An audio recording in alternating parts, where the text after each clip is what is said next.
Hello दोस्तों, आप सभी का स्टडी विद कॉन्सेप्ट चैनल पर बहुत बहुत स्वागत है। और साथ ही स्वागत है हमारी स्मार्ट सीरीज में, जिसके अंतर्गत हम पूरी एक तरह से आपकी तैयारी को सिस्टमेटिक तरीके से पूरे सिलेबस को बेसिक तरीके से कवर करते हुए पूरा करवाने की पूरी कोशिश कर रहे हैं। इसमें हमने हिस्ट्री, पॉलिटी, ज्योग्राफी, इकोनॉमी की चीज़ें चला दी है। एनसीईआरटी के अंतर्गत भी हमने कई चीज़ें आपको स्टार्ट कर दी है, जिसमें हिस्ट्री की एनसीईआरटी 6 क्लास की लेकिन एनसीईआरटी में लगभग 4 से 5 लेक्चर हो चुके हैं। और ज्योग्राफी की एनसीईआरटी चल रही है, पॉलिटी की एनसीईआरटी कुछ वीडियो आ गए और अब कोशिश करेंगे बहुत जल्दी वीडियो आपको प्रोवाइड किए जाए। बट आपसे रिक्वेस्ट है कि ज़्यादा से ज़्यादा आप वीडियो को देखें ताकि इंकरेजमेंट बने, हमारे चैनल को ज़्यादा से ज़्यादा शेयर और सब्सक्राइब करें। इस तरीके से आपको एनसीईआरटी बताई जाएगी, बिल्कुल उसी एनसीईआरटी में से ही आपको पढ़ाया जाएगा ताकि आप खुद अपने लेवल पे भी उसको सक्षम हो, ताकि बेहतर तरीके से मेंस के आंसर, प्री के आंसर है वहां से दे सके।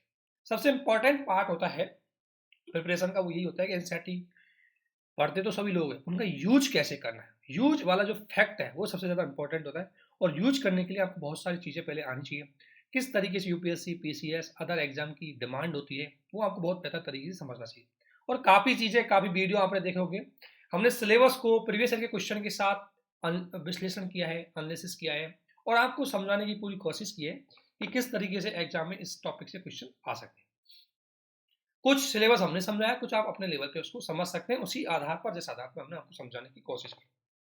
तो इस महा सीरीज के अंतर्गत दोस्तों हम आंसर राइटिंग भी कर रहे हैं, कुछ क्वेश्चन हम शेयर करते हैं, कुछ क्वेश्चन आप अपने लेवल पे भी लेके आते हैं और आपकी कॉपी है वो चेक कर दी जाती है। तो इसलिए आपसे रिक्वेस्ट है कि हर चीज़ आपकी इसमें कवर की जाएगी और धीरे धीरे हम कोशिश करेंगे कि अभी दीपावली की जो वीक होगी इसमें ज़्यादातर चीज़ें हैं, हम वीडियो आपको ऑलरेडी तैयार रखेंगे ताकि आपको समय से उपलब्ध हो जाए। बट आपसे ये निवेदन है कि आप ज़्यादा से ज़्यादा वीडियो जो है उनको देखें, शेयर करें और उनमें कोई भी अगर आपको डाउट है तो आप पूछें। अगर आप सच में अगर सीरियस तैयारी करते हैं तो ये आपके लिए काफ़ी हेल्पफुल रहेगा और डेफिनेटली है कि जिन्होंने अच्छे से फॉलो किया उनको रिजल्ट भी अच्छा मिलेगा। पर डिपेंड करता है आप पे कि आप किस तरीके से इनको लेते हैं। तो इसी संदर्भ में हमारी जो पॉलिटी की सीरीज चल रही थी, उस पॉलिटी की सीरीज के अंतर्गत हम बहुत सारी चीज़ें पढ़ चुके हैं। आज हमारा एक बहुत महत्वपूर्ण टॉपिक जो मेंस के पॉइंट ऑफ व्यू से बहुत ज़्यादा इंपॉर्टेंट है और प्री के क्वेश्चन भी वहां से आते हैं, वो है संसद का टॉपिक। और दोस्तों संसद के इस टॉपिक में हम बहुत सारी चीज़ें अब तक पढ़ चुके हैं कि संसद क्या है, संसद के क्या काम है, संसद का स्ट्रक्चर क्या है, उसके लॉ मेकिंग प्रोसेस क्या है, बजट प्रोसीजर क्या है, उसकी टर्मोलॉजी क्या है, वो सारी चीज़ें हम देख चुके हैं। अब संसद के इस टॉपिक को अंतिम टाइम पर देख रहे हैं। तो इसमें लास्ट फेज में अगर देखें तो एक सबसे महत्वपूर्ण हमेशा क्वेश्चन आता है यूपीएससी मेंस में, कई बार क्वेश्चन पूछा गया है कि संसदीय शासन के समक्ष चुनौतियां क्या क्या है, चैलेंजेस क्या है पार्लियामेंट्री सिस्टम के अगेंस्ट। जो हमारे ये हो सकता है संसदीय शासन हो या संसद के समक्ष चुनौतियां क्या है। यूपीएससी ने एक बार क्वेश्चन पूछा, स्टेट पीसीएस डायरेक्ट इससे क्वेश्चन पूछ दिया। तो ये क्वेश्चन आपको थोड़ा सा समझना है विश्लेषणात्मक तरीके से। देखो किसी भी संस्था है, देखो संसद को ऐसी छोटी मोटी चीज मत समझो, ये संसद है। संसद कुछ नहीं बल्कि ये लोकतंत्र का मंदिर है। क्या है? लोकतंत्र का मंदिर। क्यों लोकतंत्र मंदिर? क्योंकि जनता की संस्था है। यहाँ पर जनता खुद तो, क्योंकि इतनी बड़ी जनसंख्या खुद तो नहीं आ सकती, इसलिए जनता अपने प्रतिनिधियों के माध्यम से यहाँ भेजती है। तो किसको भेजती है? अपने प्रतिनिधियों। तो जनता की आवाज है संसद, जो प्रतिनिधियों को भेजती है। तो जनता का लोकतंत्र का सबसे महत्वपूर्ण जो आधार होता है वो है संसद। और यदि इसी संसद के समक्ष, इस संसद में आने वाले प्रतिनिधियों के समक्ष, इस संसदीय संस्था के समक्ष कुछ चुनौतियां आएंगी तो डेफिनेटली लोकतंत्र के लिए बहुत खतरनाक होंगी, लोकतंत्र के लिए नुकसानदायक। ये चीज ध्यान रखना। और यदि किसी देश की लोकतांत्रिक संस्थाओं का पतन होगा तो डेफिनेटली उस देश की डेमोक्रेसी का भी पतन होगा। तो यदि, क्योंकि भारत एक डेमोक्रेसी है और डेमोक्रेसी होने के नाते यहाँ की लोकतांत्रिक संस्थाएं महत्वपूर्ण तरीके से काम करनी चाहिए। तो इस दौरान जब हमने लगभग अब 75 वर्ष हो चुके हैं अभी तक हमारे शासन को, तो इस दौरान हमारे शासन में जो संसदीय व्यवस्था है या संसद के समक्ष कौन कौन सी चुनौतियां हैं वो नई उभर के आ रही है, उनको हम इसमें देखें। दोस्तों सबसे पहले हम 2-3 लेवल पर इसको देखो। मुद्दे वाइज मैं आपको कई बार आंसर राइटिंग में बोलता हूँ कि कभी क्वेश्चन को लिखो मुद्दे वाइज, उससे पता लगता है कि सच में आप इस क्वेश्चन को विश्लेषण करना समझते हैं या नहीं समझते। स्पेशली जो विश्लेषणात्मक क्वेश्चन होते हैं उसमें आपको हमेशा मुद्दे वाइज लिखना है। मुद्दे वाइज मुद्दा लिखो, उसको पैराग्राफ वाइज भी कर सकते हो या हेडिंग सब हेडिंग देकर के भी आप क्वेश्चन को लिख सकते हैं। एक सबसे महत्वपूर्ण, पहले हम देखते हैं कि संस्थागत यानी कि संस्थागत मतलब पार्लियामेंट्री, जो पार्लियामेंट का सिस्टम है उसमें क्या फॉल्ट है। तो अगर संस्थागत चुनौती अगर हम देखें,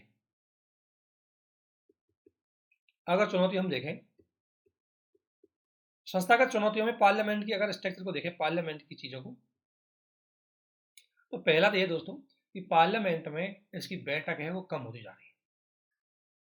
पार्लियामेंट में इसकी बैठक कम होगी। और दोस्तों यदि संसद में, पहली बात तो बैठक यदि कम होगी, जो बैठक कम होगी तो प्रतिनिधि कम टाइम के लिए आएंगे, कम काम करेंगे।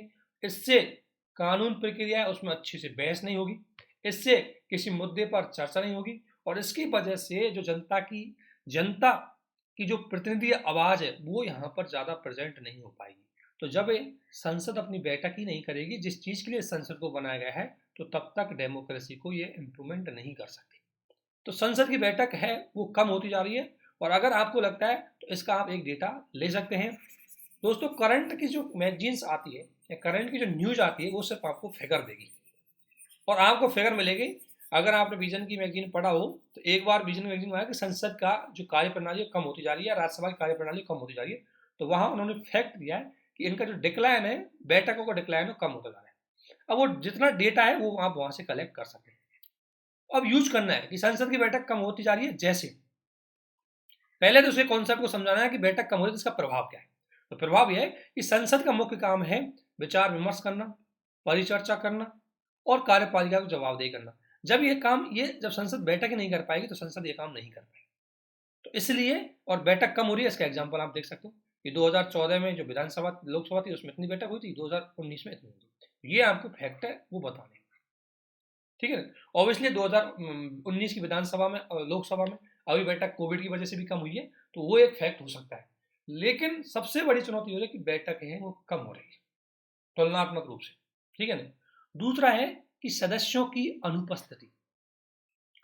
सबसे बड़ी बात है कि लोकसभा में या राज्यसभा में हम देख सकते हैं, राज्यसभा में भी लोग प्रेजेंट नहीं हो पाते।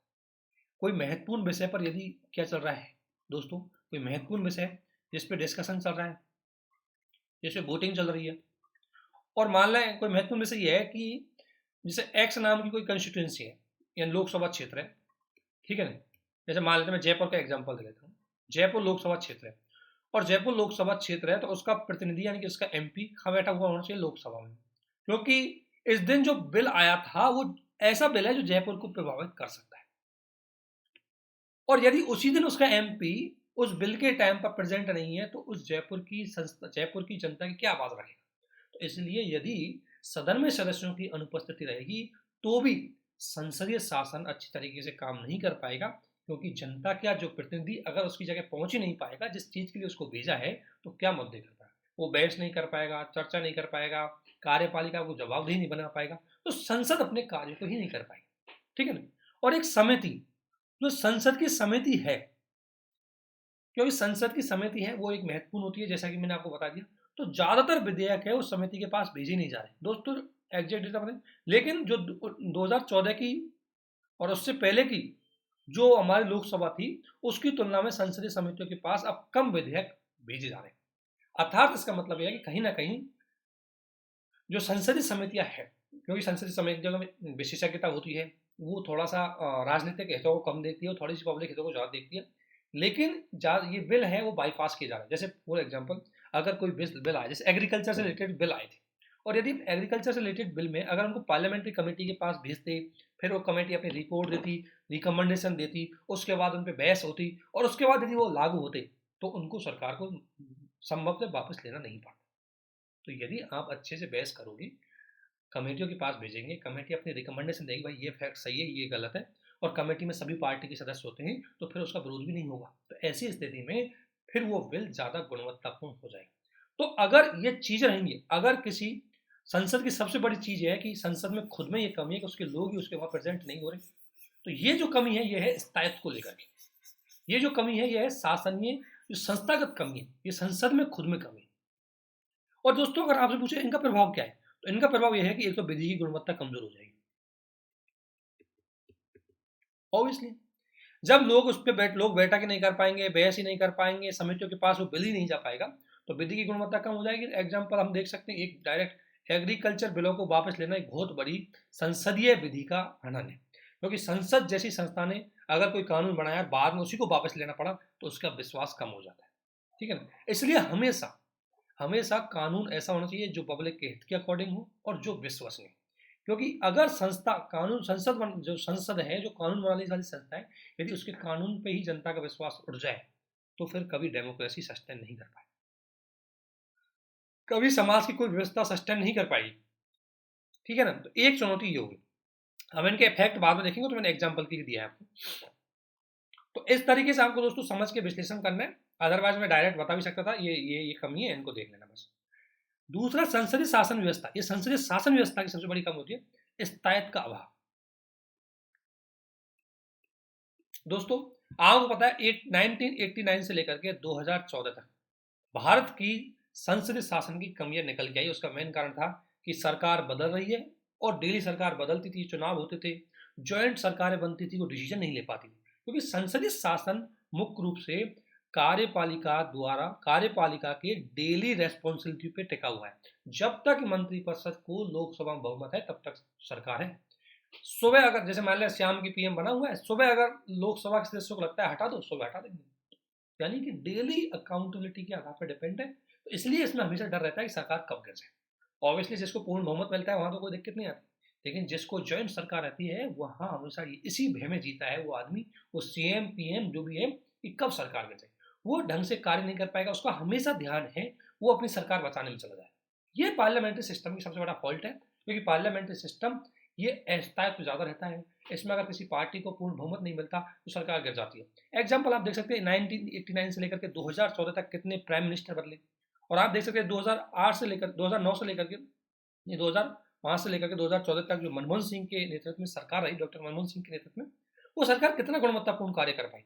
उसका कारण ये नहीं था कि वो पार्टी की गलती हो, उसका कारण है ज्वाइंट सरकार। ज्वाइंट सरकार में, अलायंस सरकार में कितनी ही मजबूत पीएम हो, वो खुल के काम नहीं कर पाएगा, क्योंकि एक अलायंस सरकार में अलग अलग विचारधारा की पार्टियां शामिल होती है और वो कभी भी एक विचारधारा पर अपनी सहमति व्यक्त नहीं कर पाती, और इसकी वजह से निर्णय लेने की प्रक्रिया, कार्य करने की प्रक्रिया कमजोर हो जाती है, ठीक है। यह है संसदीय शासन का एक सबसे बड़ा फॉल्ट, ठीक है। तो आप जब भी संसदीय शासन की चुनौतियां बताओ तो आपको ये मुद्दे बाई मुद्दे बताना है और उनके एक एक एग्जाम्पल आपको लिख के रख देना है कि भाई संस्थागत फॉल्ट ये है इसमें, और एक है शासनात्मक फॉल्ट है खुद, शासनात्मक फॉल्ट है खुद में। शासनात्मक फॉल्ट क्या है कि स्थायित्व का अभाव है, और क्यों है इसका हमको कारण पता होना चाहिए, क्योंकि ये डेली बेसिस के आधार पर अकाउंटेबल होती है। क्या? क्योंकि मंत्रिपरिषद तब तक अपने पद पर बनी रहेगी जब तक उसको लोकसभा में बहुमत प्राप्त है। और एग्जाम्पल देख सकते हैं कि 1898 से लेकर के 2014 तक कितनी बार सरकारें बदली, तो ये इस शासन की सबसे बड़ी चुनौती रहती है। जबकि अध्यक्ष शासन प्रणाली होती है उसमें, जैसे अमेरिका में, तो राष्ट्रपति खुद वोट जीतता है। एक बार प्रेसिडेंट वोट जीत जाता है, उसके बाद उसको कभी किसी से जरूरत नहीं पड़ती संसद में सीनेटर में उसका दूसरी पार्टी कांग्रेस में कोई बहुमत है या नहीं। अमेरिका में क्या है, डोनाल्ड ट्रंप बना था, हालांकि उनकी कांग्रेस, जिसे वो पार्लियामेंट बोलते हैं, उनकी कांग्रेस है ना, वो पूरी उसके विरोधी थी, उसके बावजूद भी बड़ी अब 4 साल अच्छे से डिसीजन लेते हुए शासन पे रहा। क्यों? क्योंकि वह प्रेसिडेंशियल फॉर्म था, और प्रेसिडेंशियल फॉर्म में वो किसी के प्रति अकाउंटेबल नहीं होता, इसलिए प्रेसिडेंशियल फॉर्म ऑफ गवर्नमेंट है वो स्थायी रहती है, और पार्लियामेंट्री फॉर्म ऑफ गवर्नमेंट है वो क्या है, डेली बेसिस के अकाउंट में टेकी हुई होती है। जिस दिन उसको अकाउंटेबिलिटी या बहुमत नहीं मिल पाता उस दिन सरकार गिर जाती है। ये दोनों में बेसिकली फॉल्ट है। हालांकि हमने स्टार्टिंग में ही आपने दोनों को, इन दोनों में क्या अच्छाई है क्या बुराई है इसके बारे में अच्छे से बताया। एक सबसे बड़ा अगला फॉल्ट अगर हम देखें तो संसदीय शासन व्यवस्था के अंतर्गत दोस्तों, मुद्दे वाइज समझोगे कभी नहीं भूलोगे, और अच्छा आंसर आप तभी दे पाओगे जब आपको विश्लेषण पता हो उस चीज का। अगला अगर मैं बात करूं उसमें, एक हो गई, मतलब एक फॉल्ट हो गया संस्था के लेवल पर, एक हो गया शासन की व्यवस्था पर, और एक होता है व्यक्तिगत लेवल पर। यानी हमारा जो एमपी और एमएलए है उनमें ही फॉल्ट है। फॉल्ट क्या है कि राजनीति का अपराधीकरण या अपराधियों का राजनीतिकरण बढ़ रहा है। राजनीति का अपराधीकरण का मतलब है कि राजनेता चुनाव जीतने के लिए अपराधियों का साथ लेते हैं, ठीक है। क्योंकि आपको पता है 1970 तक के दशक में तो जो हमारे लीडर थे 1950 के, वो अपने आप अपने कार्यों की वजह से चुनाव जीतते चले गए। लेकिन जो सेकंड पीढ़ी के जो लीडर आए वो क्या काम धाम करते नहीं थे, आलसी थे, क्योंकि जिनका पिताजी अच्छा काम करता, जरूरी नहीं उनका बच्चा भी अच्छा काम करे। तो जो सेकंड पीढ़ी के जो लीडर आए वो स्वार्थी ज्यादा हो गए, और स्वार्थी होने की वजह से पब्लिक के काम कम करने लगे। इसकी वजह से उनको डर होने लगा किसका? हार का। और जब हार का डर हुआ तो हार को जीत में बदलने के लिए उन्होंने अपराधियों का साथ लिया, जबरदस्ती वोटिंग डलवाना, बूथ कैप्चरिंग करवाना, ठीक है ना। तो इससे राजनीति में अपराधीकरण ज्यादा बढ़ गया। लेकिन जब अपराधियों ने बोला कि जब हम किसी सांसद को चुनाव जिता सकते हैं तो हम क्यों नहीं जीत सकते, तो फिर अपराधी खुद ही राजनीति में आने लगे, उसे बोलते हैं अपराधियों का राजनीति, ठीक है। तो वर्तमान समय में अपराधियों का राजनीतिकरण ज्यादा बढ़ रहा है। इसका मतलब यह है कि अपराधी प्रवृत्ति, ये जिन पे किसी भी प्रकार का कोई आरोप लगा हुआ है, वो व्यक्ति चुनाव में भागीदार ज्यादा है। अब ये बताओ, अगर राजनीति में अगर संसद में मान लो अपराधी व्यक्ति आ गया तो इसकी क्या फॉल्ट होंगे? पहला, विश्वास कम हो जाएगा। विश्वास इसलिए कम हो जाएगा, जब कोई कानून बनाने वाला कानून को ही तोड़ेगा तो जनता कहां से विश्वास करेगी। दूसरा, कानून की गुणवत्ता कम हो जाएगी, संसद की गुणवत्ता ही कम हो जाएगी। जिस संसद को लोकतंत्र का मंदिर मानते हैं, वो खुद संसद ही अपराधी प्रवृत्ति के व्यक्तियों को शरण देके बैठी हुई है।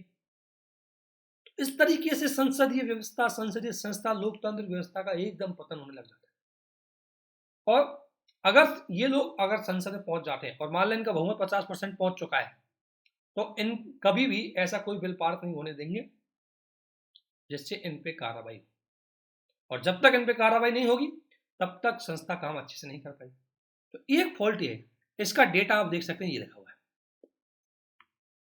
एडीआर नाम की संस्था ने स्पष्ट रूप से बोला है कि भाजपा के 116 सदस्य, जिनमें से 39 के विरुद्ध आपराधिक मामले दर्ज हुए, कांग्रेस के 29 सदस्यों के विरुद्ध, जदयू के 13% सदस्यों के विरुद्ध, इसके मतलब इतना लोग हैं जो हमारे संसद में बैठे हुए हैं। अगर इनका मैं पूरा देखूं तो एडीआर की रिपोर्ट के आधार बोला कि 2014 में ये तो 29% था, 2019 में बढ़ करके 43% जो एमपीज है, 43% एमपीज पे अपराध का मामला लगा हुआ है। और इनमें सीवर अपराध की बात करें तो लगभग 29-30% है वो गंभीर अपराध की श्रेणी में, जिन्होंने मर्डर, अपहरण, ऐसे अपराध के केस लगे, वो व्यक्तियों पर, जो इतने व्यक्तियों पर केस लगा हुआ, वो भी आज संसद में बैठे हुए। तो एडीआर ये रिपोर्ट बोल दी है। तो यदि राजनीति में, यदि संसद में ये लोग ज्यादा बढ़ जाएंगे तो संसद की गुणवत्ता अपने आप कम हो जाएगी, ठीक है ना। अगला, अगर हम एक और फैक्ट देखें, ये तो अपराधियों का जो राजनीतिकरण है, ये एक बहुत बड़ा टॉपिक है, उसको तो हम वैसे अलग से टॉपिक में देख सकते हैं। मुद्दे बाई मुद्दे जब हम सीरीज सॉल्व करवाते हैं उसमें भी ये आ सकता है, बट बेसिकली हमको पता ध्यान रखना चाहिए एक थोड़ा सा डेटा कि कितने लोग हैं, कितनों की भागीदारी बढ़ रही है, उसको देखें। इसके अलावा दोस्तों, अध्यादेश, अगर आप अध्यादेश को रिपीट करोगे तो अध्यादेश तो रिपीट करोगे तो अध्यादेश तो क्या है, कार्यपालिका का है, तो संसद क्या करेगी। और ये जितना ज्यादा अध्यादेशों का रिपीटेशन होगा संसद का उतना ज्यादा हास होगा। और ये टॉपिक मैंने आपको अच्छे से बता दिया, पिछले वीडियो आप देख सकते हैं। और डेलीगेशन जो है वो भी अच्छी बात नहीं है। डेलीगेशन मतलब कार्यपालिका को हम शक्ति दे रहे हैं कानून बनाने की, ये भी अच्छी बात नहीं है, क्योंकि मेन कानून बनाने की शक्ति, क्योंकि कानून एक बहुत बड़ी चीज होती है जो समाज को, व्यवस्था को चलाता है। और यदि उसको ही कार्यपालिका खुद बनाने वाली बन जाए, लागू करने वाली बन जाए, तो कानून की गुणवत्ता, उसके विश्वास में कमी हो जाती है। तो अगर ये चीजें बढ़ रही तो इसका मतलब संसद की जो व्यवस्था है उसका पतन हुआ, उसका ह्रास होगा, उसकी चुनौतियां होगी।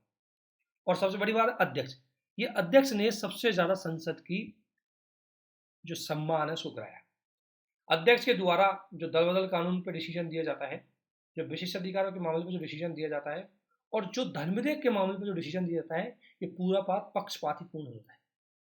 और दोस्तों, संसद एक खुद संप्रभु संस्था थी, लेकिन इस अध्यक्ष की भूमिका की वजह से सुप्रीम कोर्ट संसद के मामलों में हस्तक्षेप करने लग गया, और इससे ही संसद का पतन होने लगा कि संसद जैसी संस्था के मामले में सुप्रीम कोर्ट हस्तक्षेप करने लग गया, चाहे वो अध्यक्ष की भूमिका को लेकर हो।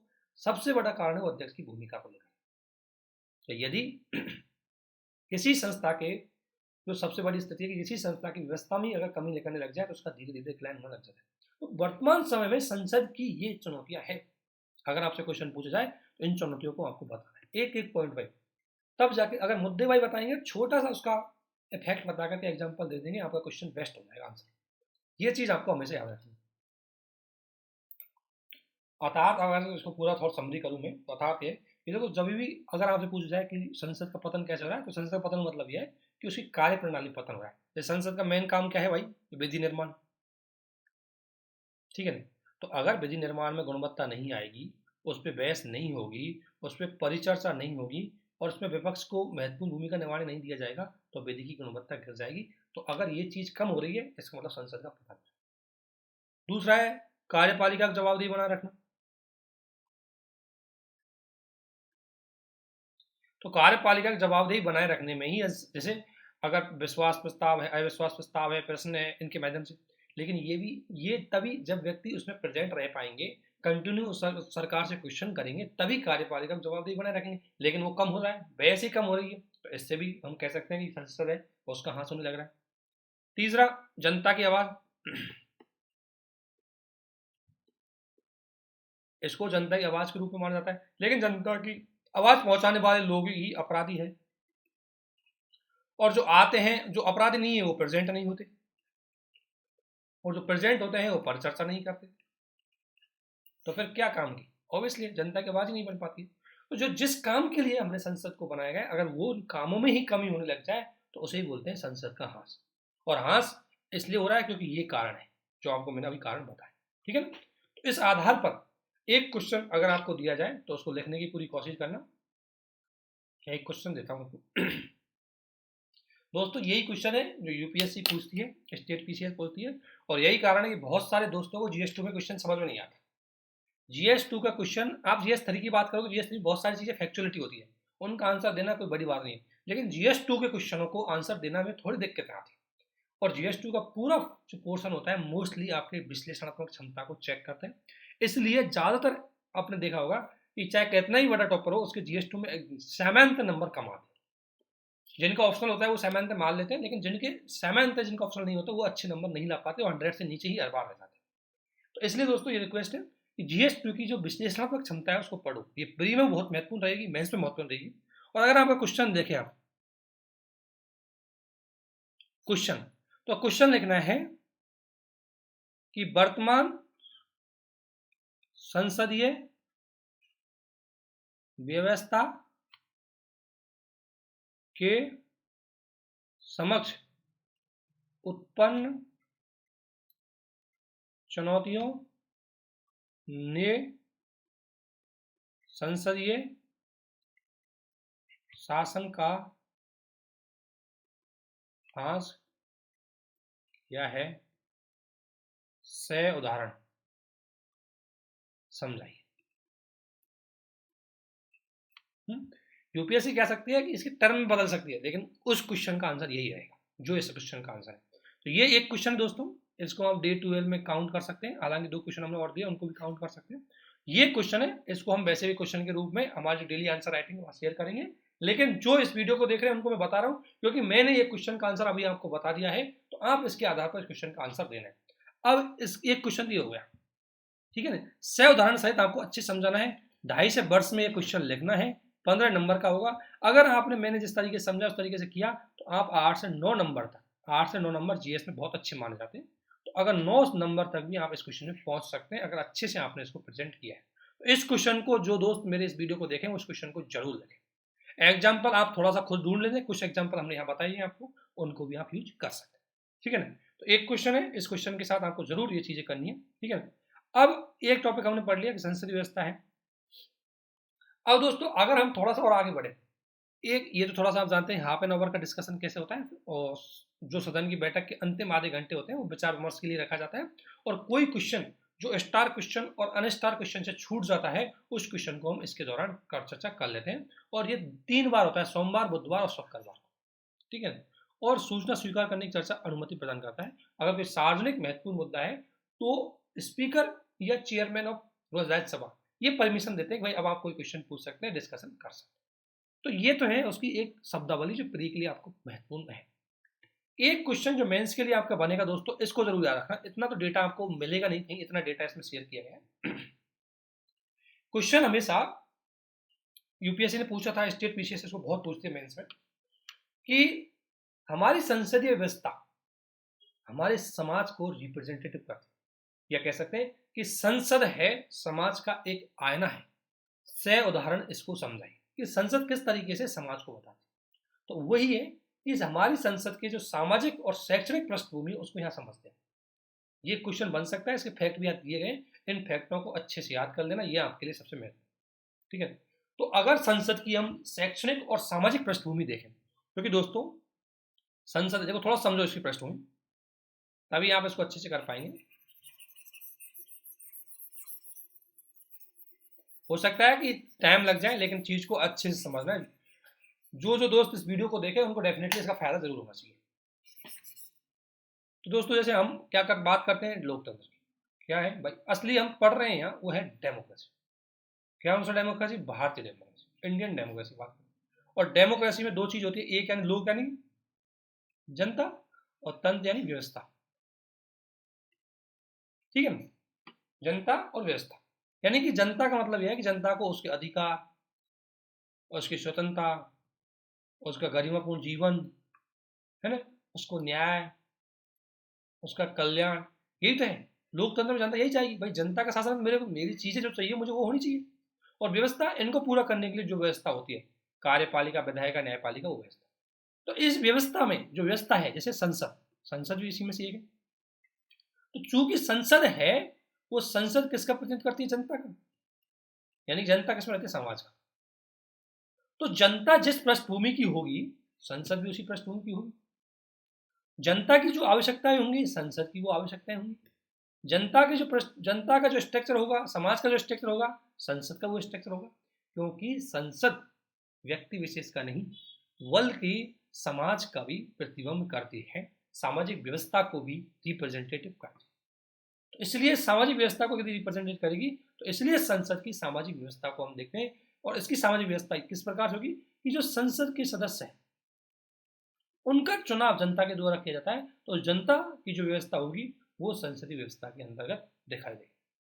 और दोस्तों इसके अलावा इसमें यह बताया जाएगा, ये भी पता लगेगा कि कैसे संसदीय व्यवस्था के अंतर्गत सामाजिक व्यवस्थाएं हैं वो बदली। पहले संसद में किसका बहुमत ज्यादा था, कौन लोग ज्यादा आते थे, और किस तरीके से ये ज्यादा डेमोक्रेटिक होती चली गई। पहले ये था कि शुरू में कुछ ही लोगों तक सीमित थी, कुछ ही लोगों के MP ML आते थे, वही काम करते, लेकिन धीरे धीरे इसने अपना विस्तार चालू कर दिया। और ये इस बात का संकेत है, जितने ज्यादा लोगों की भागीदारी इसमें बढ़ेगी, उतना ही डेमोक्रेसी मजबूत होता जाएगा। तो इसके माध्यम से अगर आपसे पूछा कि भारतीय डेमोक्रेसी मजबूत हो रहा है, नहीं हो रहा है, कमजोर हो रहा है, या भारतीय डेमोक्रेसी का वर्गीय आधार पर विभाजन कीजिए, भारतीय संसद की एजुकेशनल और सोशल बैकग्राउंड है उसको बताइए, या भारतीय संसद सोसाइटी का रिप्रेजेंटेटिव या सोसाइटी का मिरर है उसको बताइए। किसी भी प्रकार का क्वेश्चन बने, आपका आंसर यहीं से आएगा। ठीक है, तो ये चीज आपको बेसिकली समझनी है। तो अब थोड़ा सा जाते हैं हम फैक्चुअलिटी पे थोड़ा सा। ठीक है, तो अब सबसे पहले ये है कि सांसदों की शैक्षणिक और सामाजिक पृष्ठभूमि की अगर मैं बात करूं, तो पहले देखें उनकी प्रोफेशनल लाइफ। पहले प्रोफेशनल लाइफ के आधार पर देखें कि प्रोफेशनल आधार पर यदि हमारी संसद की व्यवस्था को देखें तो कितना है। तो दोस्तों 16वीं लोकसभा में अगर बात करें, 16वीं लोकसभा जो वर्तमान में है, 16वीं लोकसभा में 27% किसान थे। ध्यान रखना, 27% लोग ऐसे थे जो फार्मर बैकग्राउंड से थे, जिनका प्रथम व्यवसाय, जिन्होंने खुद ने बोला कि हमारा पहला व्यवसाय है वो है कृषि। तो आप अनुमान लगा सकते, अगर आपसे पूछी जाए, ये फैक्ट आपके लिए काम आएगा कि किसान भी संसद का रिप्रेजेंटेशन करते हैं। 2019 की जो लोकसभा है उसमें 27% सांसद है वो कृषि से, यानी उन्होंने अपना पहला जो व्यवसाय बताया है वो है उनका, वो उन्होंने बताया कौन सा? कृषि।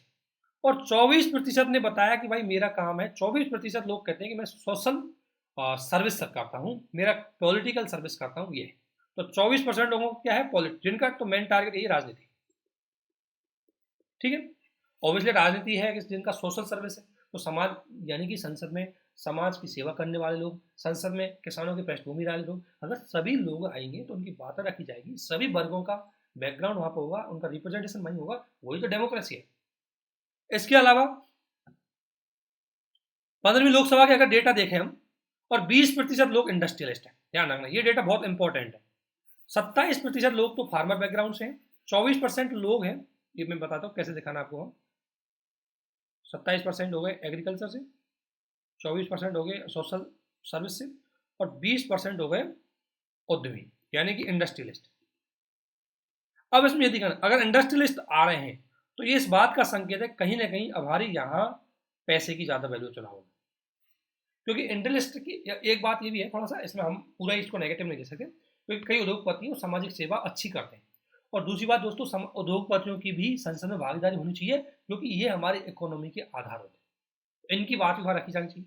तो ये बात सही है कि हमारे यहाँ उद्यमी भी है, कृषक भी है, सोशल सर्विस वाले भी हैं, और इसके अलावा शेष बचे हुए में सभी वर्ग आ जाएंगे। तो इस आधार पर हम कह सकते हैं कहीं ना कहीं संसद में सारी पृष्ठभूमि के लोग शामिल हैं व्यवसायिक दृष्टि से। इसके अलावा अगर ये तो है 16वीं जो 2019 में इलेक्शन हुए उनकी बात। 2014 में इलेक्शन हुए उसको बोलते हैं 15वीं। उसमें क्या है कि एग्रीकल्चर वाले उसमें भी 27% थे, लेकिन उसमें उद्यमी कम थे, उसमें 15% उद्यमी थे। आप अनुमान लगा सकते हैं कहीं ना कहीं अब जो नई नई जो चुनाव हो रहे हैं उसमें जो उद्यमी है, जो बिजनेसमैन है, उनकी भागीदारी ज़्यादा बढ़ती है। तो ये चीज़ आपको एक चीज़ ध्यान रखनी। और एक थोड़ा सा फैक्ट 1992 किसे देखना है, 1952 की जो है जिसमें प्रथम लोकसभा हुई थी, उसमें 36% ज़्यादा एडवोकेट थे। यानी कि अगर आपसे पूछा जाए कि संसद में किस तरीके से प्रोफेशनलिज्म चेंज होता जा रहा है, तो बता दें जब संसद बनी थी उसमें एडवोकेट्स की भागीदारी ज़्यादा थी, जबकि वर्तमान में कृषक, उद्यमी, सोशल रिफॉर्मर है, इनकी भागीदारी ज़्यादा है। और ये फैक्ट आप बता सकते हैं। इस आधार पर संसद का व्यवसायिक बैकग्राउंड चेंज होता जा रहा है। यानी कि ये इस बात की अच्छी बात है कि भाई पहले ये माना जाता था कि बहुत जिसने हाई होल्डर डिग्री की हो, जिसने बहुत पढ़ाई की हो, जिसको बहुत नॉलेज हो, वही नेता बन सकता है। ऐसा नहीं है। अगर कोई समाज के बैकग्राउंड से जुड़ा हुआ है और अपने समाज की बातों को संसद में रख सकता है, वो भी संसद में पहुंच सकता है। यही इंडियन डेमोक्रेसी है, जिसमें कहा जाता है कि एक सबसे छोटे वर्ग का व्यक्ति भी, या जिस एक एक हमारे यहाँ जो एक जनजाति वर्ग से रखने वाली एक महिला भी भारत में राष्ट्रपति बन सकती है। यही सबसे बड़ा डेमोक्रेसी है। यानी कि सबके लिए ओपन है, जिसमें योग्यता और क्षमता है वो किसी भी पद पर पहुंच सकता है। यही असली डेमोक्रेसी और रिपब्लिक होता है दोस्तों। अगला इसकी पृष्ठभूमि हम देखते हैं जेंडर के आधार पर। दोस्तों 62 महिलाएं हैं देश में। 2009 में जो चुनाव हुआ उनमें 58 थी। अच्छा एक चीज ध्यान रखना, थोड़ा गलत बोली, 2014 की थी 16वीं, 2009 की थी 15वीं, नहीं 2009 की थी 14वीं, और नहीं 2009 की 15वीं और 2019 की 17वीं। अच्छा वर्तमान में 17वीं विधान लोकसभा चल रही है, तो 17वीं लोकसभा है वर्तमान में।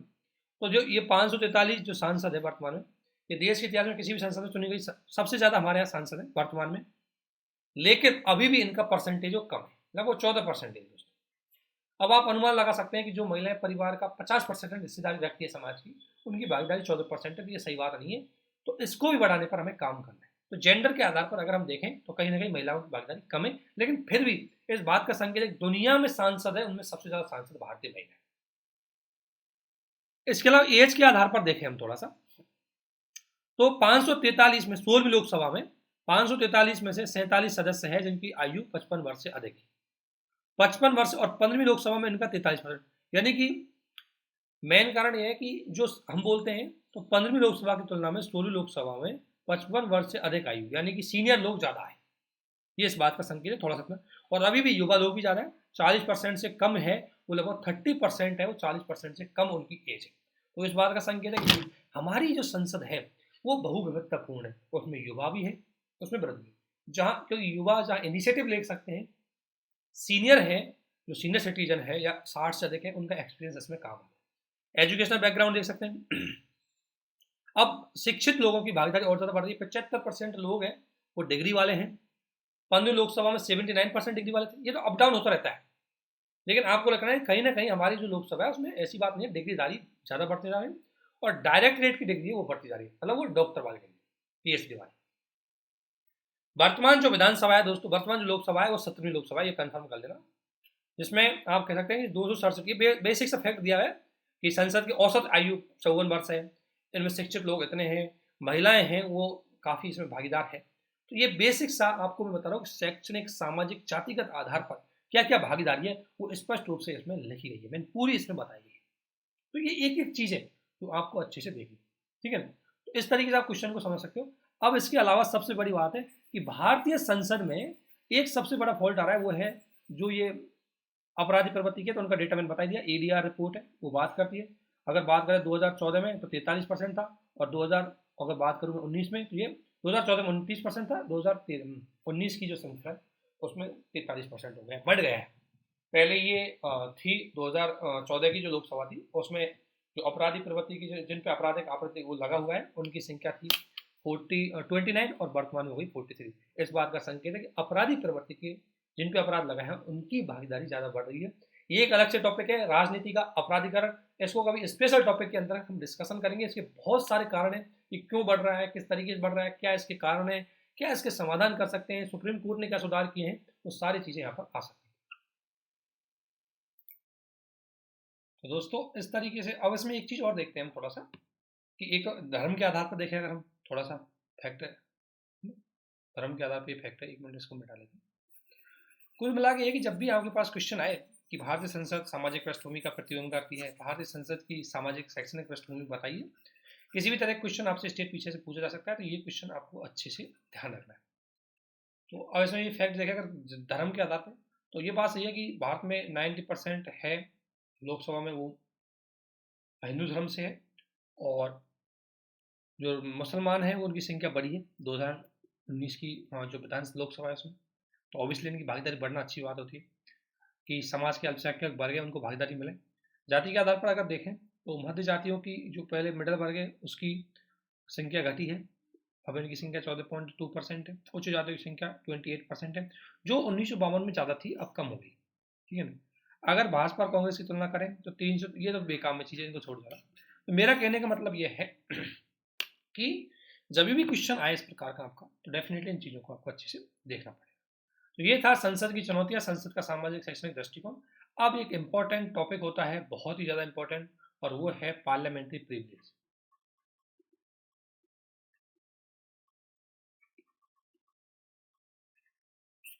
पार्लियामेंट्री प्रिविलेज की अगर मैं बात करूं तो ये संसदीय शासन के एक लास्ट टॉपिक हमारा बचा हुआ है, इसको हम अच्छे से देखते हैं कि आखिरकार पार्लियामेंट्री प्रिविलेज क्या है, इनका क्या मुद्दा है। काफी चीज हम इसको देखते हैं, बहुत ज्यादा करंट में हाईलाइटेड रहा है। तो पार्लियामेंट्री प्रिविलेज को समझने से पहले सबसे पहले हम ये जानेंगे कि आखिरकार पार्लियामेंट प्रिविलेज की जरूरत कब पड़ी, क्यों पड़ी, नीड क्यों पड़ी, और ये क्या है।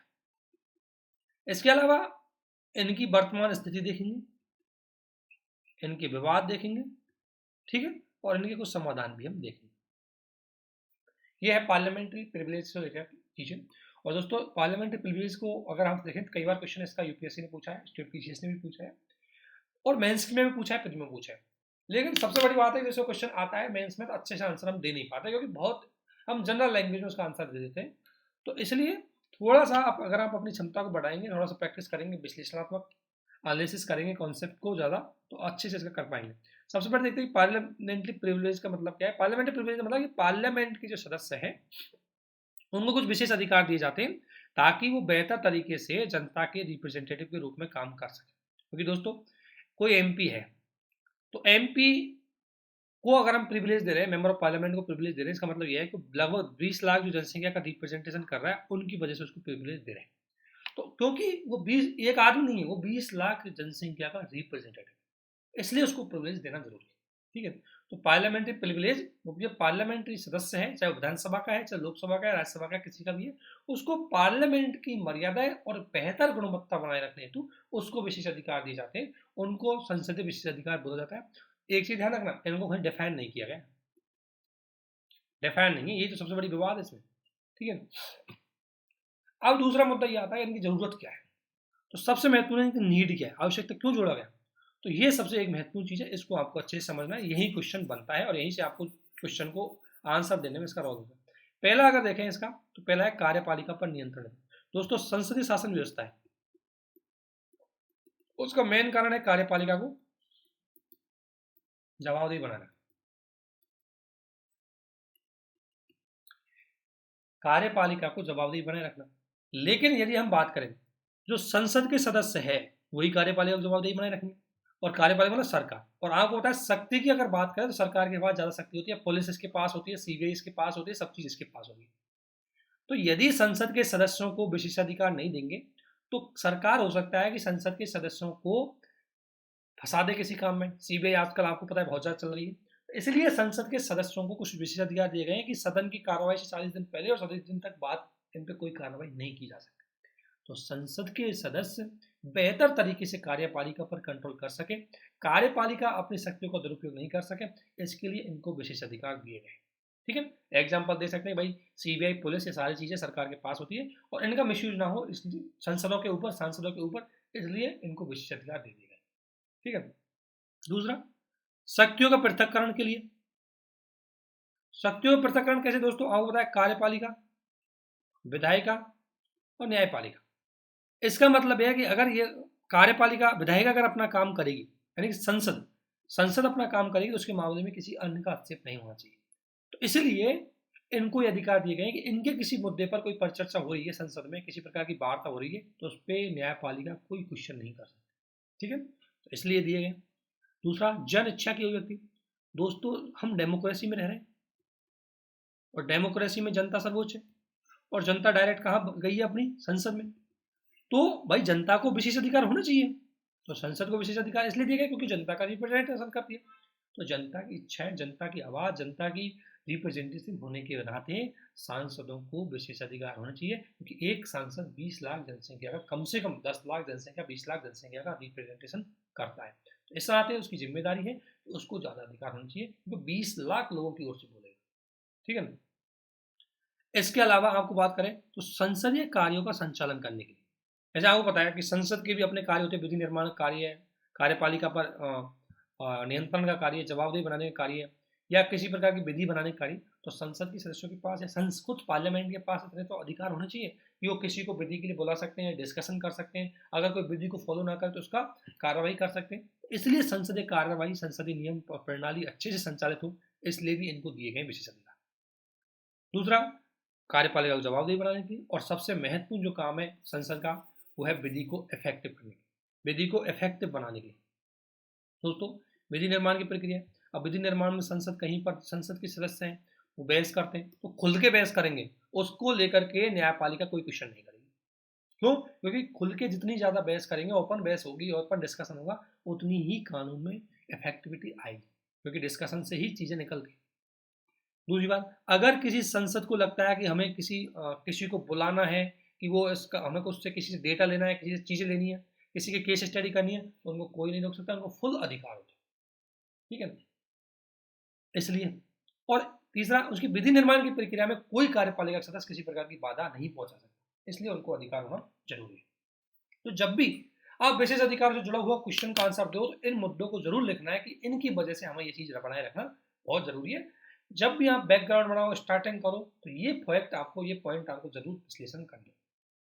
अब विशेष अधिकार अगर बात करें हम, तो विशेष अधिकार इनके कई जगह है, कुछ संविधान में है, कुछ परंपराओं से चल रहे हैं, और कुछ इनके संसदीय नियमों में। ठीक है, लेकिन ये डिफाइंड नहीं है। सबसे पहले आपको ध्यान रखना है दोस्तों, डिफाइंड नहीं है। एक चीज तो पक्की याद रखिए, डिफाइंड नहीं है, अर्थात इनका कोडिफिकेशन नहीं है, संहिताकरण भी नहीं है। ठीक है, ये क्वेश्चन, यही तो सबसे बड़ा विवाद है। इसके अलावा अब देखते हैं कि संविधान में कहां कहां पर उल्लेख है थोड़ा सा, और कौन कौन से अधिकार है। तो दोस्तों, संविधान में अगर मैं बात करूं तो संविधान में 105, आर्टिकल 105 में तो संसद के सदस्यों के विशेष अधिकार है, संसद के विशेष अधिकार है। और आर्टिकल 194 विधानसभा।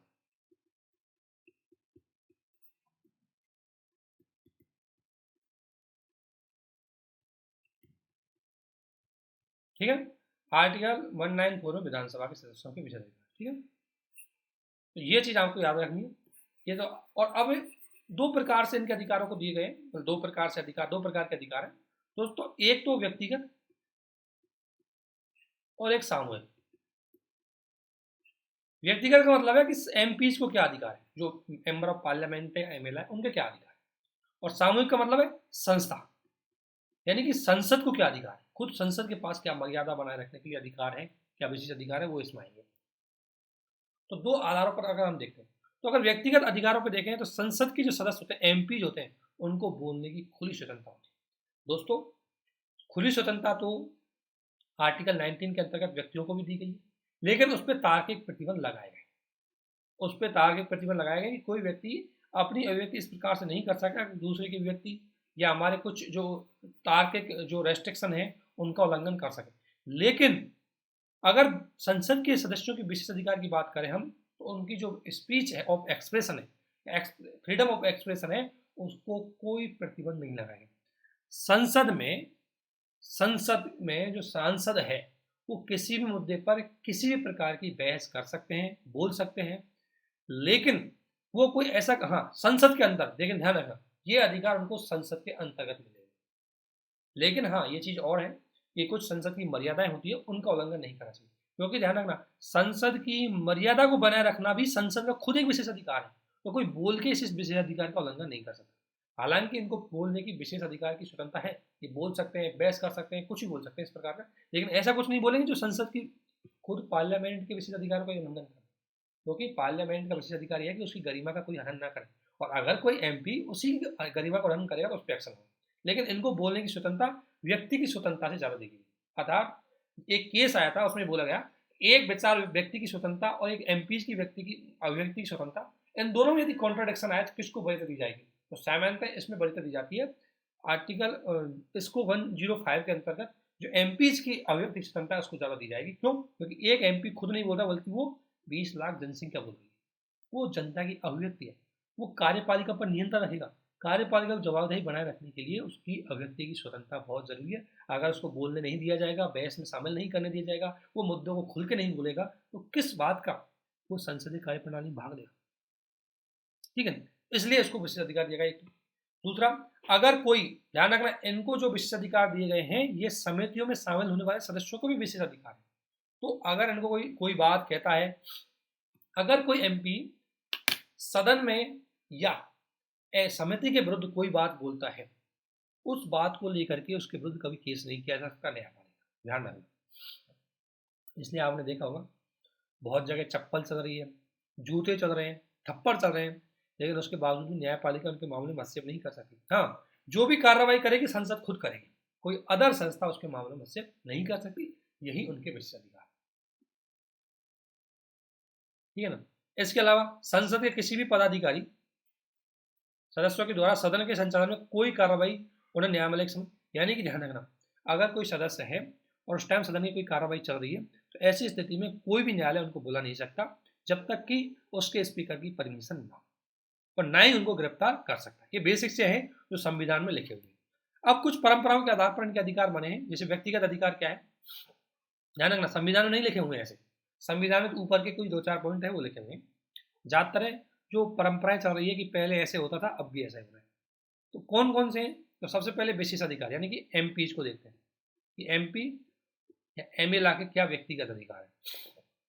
तो पहला यह है कि सदन के दौरान या सदन के आरंभ में होने वाले 40 दिन या 40 दिन बाद सिविल मामले, ओनली सिविल मामले मतलब विवाह से, संपत्ति से, इनसे संबंधित जो मामले हैं उनमें किसी सांसद को गिरफ्तार नहीं किया जा सकता। क्यों? क्योंकि यदि उसको गिरफ्तार कर लेंगे तो सदन की कार्रवाई में भाग नहीं ले पाएगा, और इससे वो जिस क्षेत्र का रिप्रेजेंटेशन कर रहा है उस क्षेत्र का रिप्रेजेंटेशन फिर कौन करेगा। ठीक है ना। तो इसलिए 40 दिन पूर्व और 40 दिन बाद तक उसको सिविल मामले, स्पेशली सिविल मामले में ध्यान है। लेकिन अगर कोई व्यक्ति क्रिमिनल है तो उसको हिरासत में ले सकते हैं, लेकिन हिरासत में लेते टाइम जो स्पीकर होगा या जो प्रिसीडिंग ऑफिसर होगा, जैसे लोकसभा में कौन होता है, लोकसभा स्पीकर, और राज्यसभा में कौन होता है, राज्यसभा का सभापति, उनकी परमिशन के बाद ही उसको गिरफ्तार किया जा सकता है। किसमें? आपराधिक मामले।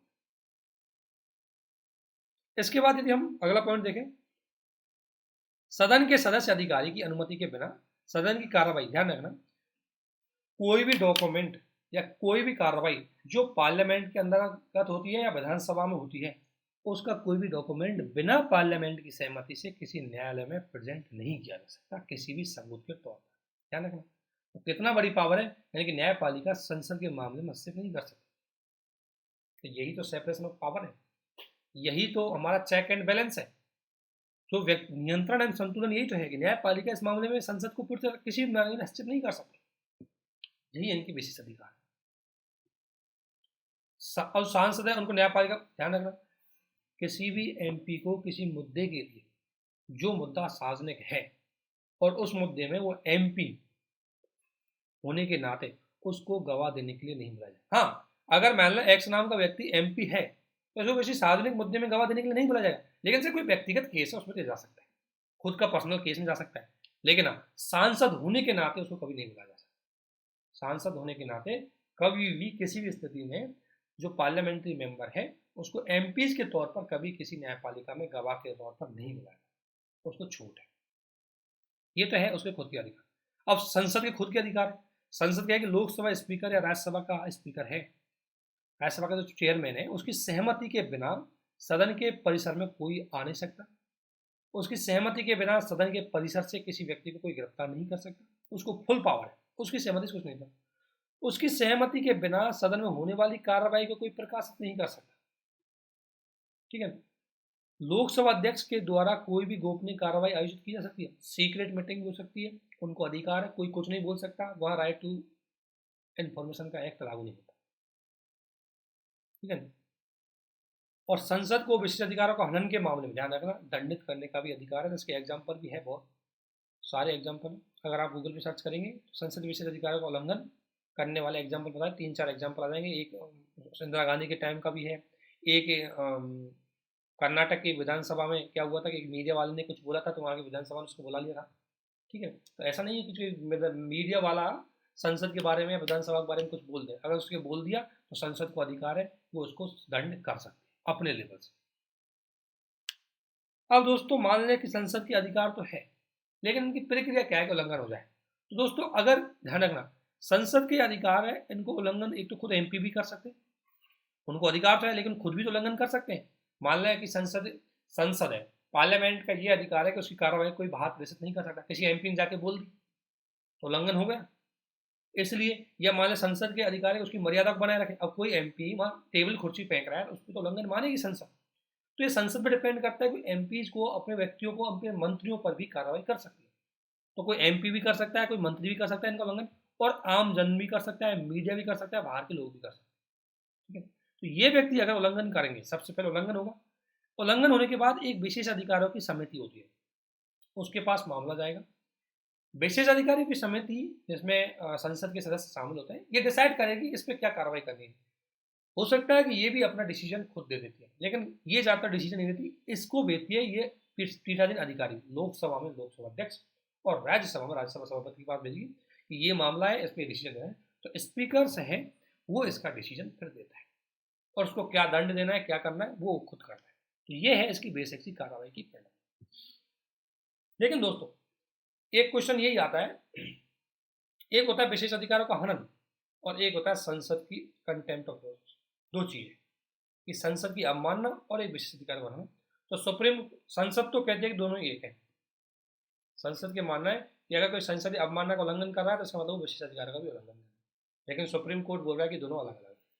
सुप्रीम कोर्ट ने बोला कि विशेष अधिकारों का हनन का अर्थ है कि संसदीय कार्रवाई या संचालन को जानबूझ के कोई बाधा उत्पन्न करे। अगर कोई व्यक्ति संसदीय कार्रवाई का उल्लंघन कर रहा है, अगर कोई व्यक्ति संसद के कार्य प्रणाली को नहीं मान रहा, उसके विश्वास को नहीं मान रहा, तो उस व्यक्ति को हम क्या मान सकते हैं, संसदीय विशेष अधिकारों का उल्लंघन मान सकते हैं।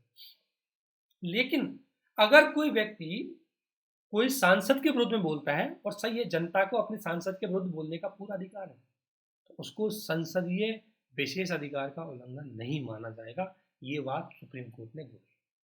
भाई अगर संसद में अंदर कोई बाधा को उत्पन्न कर रहा है, संसद की आलोचना कर रहा है, तो ठीक है, वो बात अच्छी नहीं है। लेकिन अगर कोई लीडर, कोई एमपी अगर जनता की इच्छाओं की अभिव्यक्ति नहीं कर रहा, तो जनता को पूरा अधिकार है उसके विरुद्ध बोलने का। ठीक है। लेकिन ये बात सही है कि तार्किक बोले, ऐसा नहीं कुछ भी बोल दे। अब सबसे बड़ी बात, विवाद लेकर बहुत ज्यादा विशेष अधिकारों को लेकर के विवाद आया है, बहुत सारे विवाद आते हैं इसके। तो सबसे पहले विवाद इसका मेन कारण है कि इनको संहिता वर्ण नहीं किया गया, कोडिफिकेशन नहीं किया गया। कोडिफिकेशन मतलब इसको डिफाइन नहीं किया गया, और जो दोस्तों जो चीज डिफाइन नहीं होती उसमें विवाद सबसे ज्यादा उत्पन्न होता है। तो डिफाइन सरकार, हालांकि न्यायपालिका चाहती है कि संसद अपने अधिकारों को डिफाइन कर ले, लेकिन संसद कभी नहीं चाहेगी वो अपने अधिकारों को डिफाइन करे। क्योंकि दोस्तों मैं किसी एक्स नाम की कोई चीज़ है, मतलब ये मेरा अधिकार है, उसको मैंने डिफाइन कर दिया कि ये मेरा अधिकार है, तो इसका मतलब मेरे अधिकार लिमिट हो गए, इनसे ज़्यादा मैं चौथा काम नहीं कर पाऊंगा। इसलिए संसद कभी अपने अधिकारों को डिफाइन नहीं करेगी, क्योंकि डिफाइन करते ही उसका वो चीज़ लिमिट हो जाएगी। ठीक है। इसलिए क्या है वो अनडिफाइंड रखी, जैसे बेसिक स्ट्रक्चर, अगर बेसिक स्ट्रक्चर को एक बार डिफाइन कर दिया तो लिमिट हो जाएगा, है ना। और जब तक उसको अनडिफाइंड रहेगा तो अपने हिसाब से समय परिस्थिति के आधार पर उसमें नई नई चीज़ें ऐड करते जाएंगे। इसलिए जब इनको नई चीज़ें ऐड करते हैं तो विवाद उत्पन्न हो जाता है कि भाई जब ऐसे होता है कि अब ये स्पीकर है सत्ताधारी दल का और विपक्ष का आदमी ने कोई गलत बात बोल दी, तो पहले वो अधिकार उल्लंघन नहीं था, लेकिन अब वो क्या है कि उस सत्ताधारी दल के अध्यक्ष को कोई कार्रवाई करनी है, किसी को अधिकार बना दे, भाई आपने इस अधिकारी का उल्लंघन किया, आप पे कार्रवाई होती है। इसलिए इनका मिसयूज बहुत ज्यादा होता है। तो यही विवाद है, एक तो अपरिभाषित है, अस्पष्ट है, निश्चित नहीं है, और ये इसी कारण से न्यायपालिका और संसद में बहुत सारे विवाद बन जाते हैं। संसद कहती है कि ये मेरा विशेष अधिकार है, न्यायपालिका कहती है आपने डिफाइन नहीं किया। इस आधार पर इन दोनों संस्थाओं में बहुत बार विवाद देखने को मिलता है। दूसरा, सांसदों का निष्कासन। दोस्तों, एक विवाद ये आता है कि सांसदों का कई बार जो सत्ताधारी दल के अध्यक्ष होते हैं वो जानबूझ करके छोटा, जैसे आपने देखा होगा अभी राज्यसभा में कांग्रेस के कुछ जो पिछला सत्र हुआ था, उसमें राज्यसभा में कांग्रेस के या विपक्ष की पार्टी के जो लोग हैं वो थोड़े बहुत किसी मुद्दे पे बोले थे, इतने में स्पीकर द्वारा उसको सस्पेंड कर दिया गया, उनको सत्र से बाहर कर दिया गया। तो कहीं ना कहीं इसमें पार्टी पक्ष ज़्यादा आ जाता है, तो इससे इसका मिसयूज हो जाता है।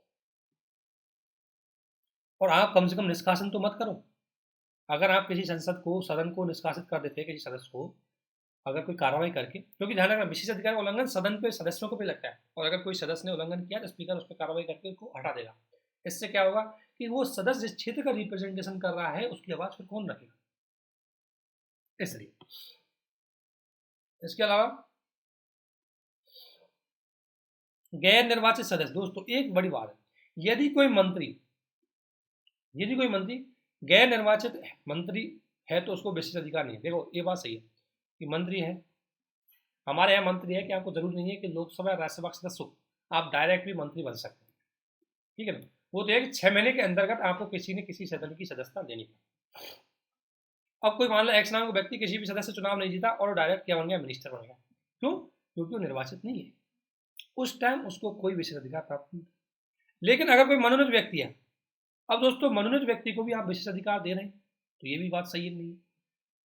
इनका कहने का मतलब है कि आप मनोनीत व्यक्ति है उसको विशेष अधिकार दे रहे हैं, और वो मंत्री है उसको विशेष अधिकार नहीं दे रहे। उसका कारण आप क्या बोलते हो, गैर निर्वाचित सदस्य, वो गैर निर्वाचित है। तो इसको लेकर कई बार विवाद आता है कि आप गैर निर्वाचित सदस्यों को अधिकार क्यों देते हैं। तो इसका पक्ष और विपक्ष दोनों है, लेकिन ये विवाद उत्पन्न हो जाता है। पक्ष ये है कि भाई गैर निर्वाचित सदस्य यदि मनोनीत सदस्य है तो संसद की कार्रवाई भाग लेता है, इसलिए उसको विशेष अधिकार प्राप्त होना चाहिए।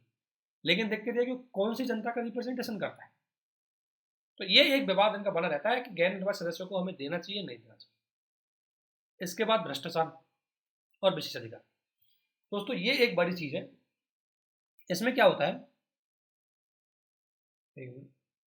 इसमें क्या है, गैर निर्वाचित सदस्यों को अगर मैं बात करूं, अगला पॉइंट भ्रष्टाचार वाला, इसको समझो क्या मामला है। ये मामला बहुत ज्यादा उभर के आता है। ये मामला आया था पीवी नरसिम्हा राव के टाइम पे। पीवी नरसिम्हा हमारे उस टाइम प्रधानमंत्री बने थे। तो हुआ क्या था, इस टाइम के 1991-92 की दौर था, सरकार को चाहिए था बहुमत। तो इसमें एक बढ़िया डिसीजन आया, ध्यान रखना दो चीज। इन्होंने क्या है कि कोई दूसरी पार्टी के जो लोग थे, जो पार्टी का नाम बोल गया, दूसरी पार्टी के लोग थे, उनसे ये बोला कि आप सदन में मत आना, पहली बात तो। और दूसरा, अगर आप सदन में आए तो वोटिंग मत करना, क्योंकि उस दिन विश्वास पत्र जो जारी होने वाला था, और पीवी नरसिम्हा को पता है कि अगर ये लोग आ गए तो मेरा बहुमत साबित नहीं होगा, इसलिए इनको पैसा दे करके इनको बाहर रखा गया था सदन में। अब इसमें से मान लें 10 सदस्य थे, इनमें जो 5 सदस्य हैं, वो 5 सदस्य हैं, वो सदन की कार्रवाई में चले गए, भाग ले लिया। और 5 सदस्य ऐसे थे जो सदन की कार्रवाई में भाग नहीं लिया और पैसे खा दिए। जिन 5 सदस्यों ने सदन की कार्रवाई में भाग लिया, उन्होंने क्या है कि वोटिंग है वो नहीं दी, या दूसरे पक्ष में दे दी, जिनका पैसा लिया उसके पक्ष में दे दी। तो और ये 5 सदस्य हैं, ये तो गए ही नहीं थे। तो हुआ क्या था, जब मामला सुप्रीम कोर्ट में आया, सुप्रीम कोर्ट ने जो ना जाने वाले 5 सदस्य है, जिन्होंने सदन में कुछ भी नहीं किया बेचारों जाके, उन्होंने किसी पक्ष में वोटिंग भी नहीं करी, उन पे भ्रष्टाचार का केस लगा दिया। इन पे तो सुप्रीम कोर्ट ने, क्योंकि ये सदन से बाहर थे, इसलिए सुप्रीम कोर्ट ने इन पे कार्रवाई कर दी, और कार्रवाई की करप्शन एक्ट के अंतर्गत। और सुप्रीम कोर्ट ने बोला करप्शन क्राइम है और क्राइम की सुनवाई करना मेरा अधिकार। लेकिन जो सदन में 5 लोग गए जिन्होंने पैसे भी खाए और उनका पूरा फायदा भी उठाया, उन पे कोई कार्रवाई नहीं की गई। उसका कारण है कि उन्होंने करप्शन वाला पार्ट नहीं, उन्होंने सदन की कार्रवाई अंदर, सदन के अंदर करप्शन किया है, और सदन के अंदर की कार्रवाई को देखना सुप्रीम कोर्ट का अधिकार में नहीं है। ये एक दिक्कत है, कई बार विशेष अधिकारों का ऐसा मिसयूज हो जाता है कि जिसने क्राइम किया, सब कुछ किया, उसको तो कोई सजा नहीं मिली, बिकॉज क्योंकि वो पार्लियामेंट के अंदर आ गया, पार्लियामेंट की कार्रवाई में भाग लिया था, और जिसने बाहर बैठा रहा था क्योंकि वो पार्लियामेंट में भाग नहीं था, उस पर वो कार्रवाई हो गई। यानी कि मैं समझाने का मतलब ये कह रहा हूँ कि कई बार विशेष अधिकारों का बहुत बड़ा मिसयूज होता है। तो सुप्रीम कोर्ट कहता है, सुप्रीम कोर्ट ने बोला कि भाई मैं इसलिए इस पे आरोप कर रहा हूँ क्योंकि ये भ्रष्टाचार का आरोप है। और दूसरी बात, संसद कहती है कि आपको अधिकार नहीं है, ये आरोप भ्रष्टाचार का नहीं बल्कि आरोप संविधान संसद के विशेष अधिकारों का है, क्योंकि इन व्यक्तियों ने पैसा लेकर के जो वोटिंग का ये मामला रचा है, ये संसद की मर्यादा का उल्लंघन किया है, इसलिए इस पे कार्रवाई करने का अधिकार संसद का है। सुप्रीम कोर्ट ने बोला नहीं भाई, पैसा लेकर के वोटिंग करना वो वोटिंग अंदर का मामला है, लेकिन बाहर पैसा लेकर के इन्होंने भ्रष्टाचार करना ये बाहर का मामला है, इसलिए इन पे क्राइम का केस है, इसलिए इन पे कार्रवाई सुप्रीम कोर्ट करेगा, न्यायपालिका। ये मुद्दा बहुत ज़्यादा हाईलाइटेड रहा। हालांकि बाद में ये हुआ था कि न्यायपालिका ने कुछ लोगों पर कार्रवाई की, कुछ लोगों पर कार्रवाई वो नहीं कर पाई, तो वो यही कहानी थी, तो इसलिए कई बार इसका उल्लंघन होता है। मतलब बैकग्राउंड बेसिक से बता रहा हूँ, आपको ध्यान रखने। आगे अगर इसको देखें, विशेष अधिकार और मूल अधिकारों को टकराहट हो जाती है कई बार, लेकिन एक चीज ध्यान रखना, जब अभिव्यक्ति स्वतंत्रता वाले मुद्दे पर अगर टकराहट होती है, ऐसी स्थिति में एमपी के या संसद के विशेष अधिकार है उनको वरीयता दी जाती है। ये सुप्रीम कोर्ट ने सर्चलाइट केस आया था उसमें बोला था कि ऐसी स्थिति में अगर फ्रीडम ऑफ एक्सप्रेशन आर्टिकल 19 का अगर आर्टिकल 105 के अंतर्गत कॉन्ट्राडिक्शन उत्पन्न होता है, तो ऐसी स्थिति में संसद के सदस्य हैं उनको ज्यादा वरीयता दी जाएगी, क्योंकि आर्टिकल 19 के अंतर्गत दी गई स्वतंत्रता में एक व्यक्ति का एक्सप्रेशन होता है, जबकि आर्टिकल 105 के अंतर्गत सांसदों को दिए गए विशेष अधिकार में उसके 20 लाख जनसंख्या जो उसका रिप्रेजेंटेशन करता है उसका अधिकार है। ऑब्वियसली एक व्यक्ति की बजाय हम 20 लाख व्यक्तियों को देंगे। दूसरा बोला कि जीवन का अधिकार, यदि एक व्यक्ति का जीवन का अधिकार और एक सांसद की स्वतंत्रता, बोलने की स्वतंत्रता, इन दोनों में टकरार उत्पन्न होती है, व्यक्ति के जीवन को अधिकार वह देती है। इसका मतलब ये नहीं कोई सांसद कुछ भी बोलकर के जनता को भड़का दे और बाद में एक आध आदमी की मौत हो जाए, उस पर कार्रवाई होगी। यानी कि जीवन का अधिकार और एक सांसद के विशेष अधिकार के मामले में हमेशा जीवन के अधिकार को बढ़कर दी जाएगी। न्यायपालिका ने यह मामला बोला, ठीक है। और विशेष अधिकार को लेकर के दोस्तों स्पीकर का रोल भी कई बार डिस्कटेबल रहा है। स्पीकर अपनी पक्षपातपूर्ण कार्रवाई करता है। तो सुप्रीम कोर्ट ने कहा कि भाई जब सुप्रीम कोर्ट सोमनाथ चटर्जी कह रहे हैं कि भाई क्योंकि विशेष अधिकारों का उल्लंघन संसद का काम है और इनका उल्लंघन होते ही स्पीकर कार्रवाई करेगा, इस मामले में न्यायपालिका बिल्कुल हस्तक्षेप नहीं करेगी। लेकिन न्यायपालिका ने कहा कि जब आप पक्षपातपूर्ण करेंगे तो मुझे हस्तक्षेप करना पड़ेगा, रिव्यू करना पड़ेगा, तो इसलिए न्यायपालिका इस पर रिव्यू कर सकती है। विशेष अधिकारों का मामला बहुत ज़्यादा आता है तो न्यायपालिका को बाद में हस्तक्षेप करना पड़ता है, और यहीं से संसद और न्यायपालिका में लड़ाइयाँ जबरदस्त चलने लग जाती है। लेकिन असली कहानी ये है दोस्तों कि संविधान निर्माता थे, उनका मूल आदर्श ये था संसद की मर्यादा बनी रहे, और यदि कोई व्यक्ति जानबूझ करके अपने विशेष अधिकार को उल्लंघन कर रहा है तो उस पर स्पीकर निष्पक्ष होकर एक्शन ले, किसी पार्टी का पक्ष होकर न ले। और अगर स्पीकर किसी पार्टी का पक्ष रख के या निष्पक्षता के साथ अगर डिसीजन लेगा तो न्यायपालिका उसमें बिल्कुल हस्तक्षेप नहीं करेगी, क्योंकि न्यायपालिका का मेन काम है संवैधानिक मूल्यों और संवैधानिक आत्मा को बनाए रखने के लिए। लेकिन स्पीकर द्वारा जब इसको मॉडिफाइड किया जाता है तो ऐसी स्थिति में उसको बचाए रखना भी न्यायपालिका का हस्तक्षेप है। कई बार न्यायपालिका ज़्यादा अपने शक्ति बचाने के लिए, न्यायाधीश ज़्यादा अपने आप को दिखाने के लिए भी एक्शन कर देते हैं, तो वो एक अलग मुद्दा हो जाता है, ठीक है। ये इनके मुद्दे थे और इनके उदाहरण ऑब्वियसली बहुत सारे उदाहरण हैं, आप देख सकते हैं, उदाहरण आपको खुद मिल जाएंगे क्योंकि मंत्री और ये भी उल्लंघन करते हैं इसका। इसके बाद निष्कर्ष यही है कि देखो सबसे बड़ी बात यह है कि भाई हमें इनको देखो कोडिफाइड हम नहीं कर सकते, क्योंकि कोडिफाइड कर देंगे संसद लिमिट हो जाएगी। तो सबसे बड़ी बात है कि कुछ मान्यताएं हैं जिनका उल्लंघन हम कर रहे हैं उनको थोड़ा तार्किक बनाया जाए, स्पीकर की भूमिका को तार्किक बनाया जाए, इस तरीके से विशेष अधिकार उल्लंघन इनको कम किया जा सकता है, ठीक है। तो ये बहुत बड़ा मुद्दा था। तो अब आपको एक क्वेश्चन और नोट डाउन करना है। क्वेश्चन एक तो मैंने पहले बता दिया, क्वेश्चन दूसरा लिखो पहले कि संसद, क्वेश्चन लिखो लोकतंत्र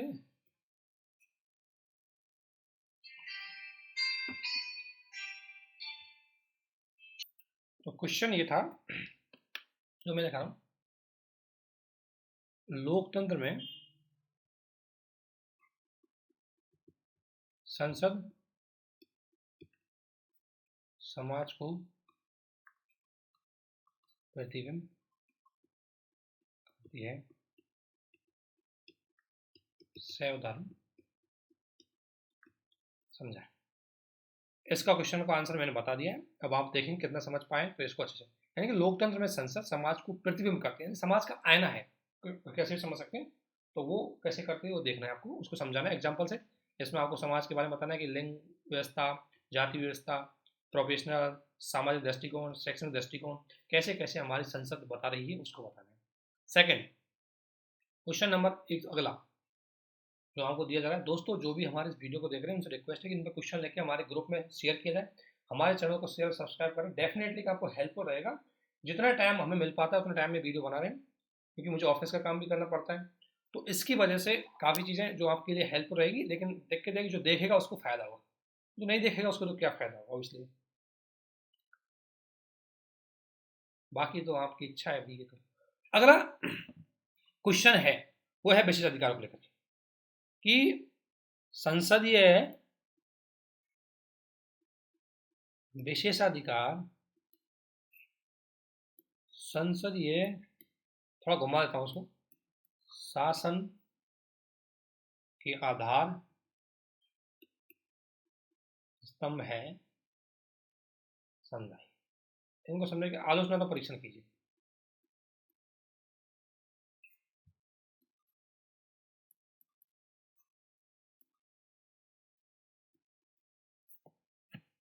दोस्तों ये दो क्वेश्चन है जो मैंने अभी टॉपिक पढ़ा है उसमें से, और मुझे पूरी आशा है कि जो भी दोस्त हमारा इस वीडियो को देखेगा समझेगा उसको डेफिनेटली आंसर देने में पूरी तरह सक्षम पाएगा। क्वेश्चन हमेशा इसी टाइप के आएंगे, थोड़ा घुमा के यूपीएससी लैंग्वेज चेंज कर सकते हैं, बट श्योर इसी तरह के क्वेश्चन आएंगे। इस तरीके से दोस्तों हमारा संसद वाला टॉपिक पूरी तरह खत्म हो चुका है। कुछ फैक्चुअल इन्फॉर्मेशन बची हुई है उनको हम शेयर कर देंगे। मोस्टली कुछ चीज़ें रह गई, कुछ करंट में हो जाती है, बाकी 99% आपका ये संसद वाला टॉपिक खत्म हो गया। बहुत बड़ा टॉपिक था, बहुत सारे वीडियो इसमें लगे, बहुत सारा टाइम लगा, बट एटलीस्ट हमने इसको समाप्त कर दिया। अगला टॉपिक हमारे लिए बहुत इंपॉर्टेंट है, फेडरल सिस्टम। ये हमारे यूपीएससी स्टेट पीसीएस का सिलेबस का बड़ा पार्ट भी है, बहुत बड़ा है। इसको अच्छे से समझेंगे, जानेंगे और आगे बढ़ेंगे तो ये एक बड़ा पार्ट हो सकता है। तो पार्लियामेंट हमने हम समाप्त कर दिया। इसी के साथ आप सभी को हमारे साथ बने रहने के लिए बहुत बहुत धन्यवाद, बहुत बहुत धन्यवाद, बहुत बहुत धन्यवाद।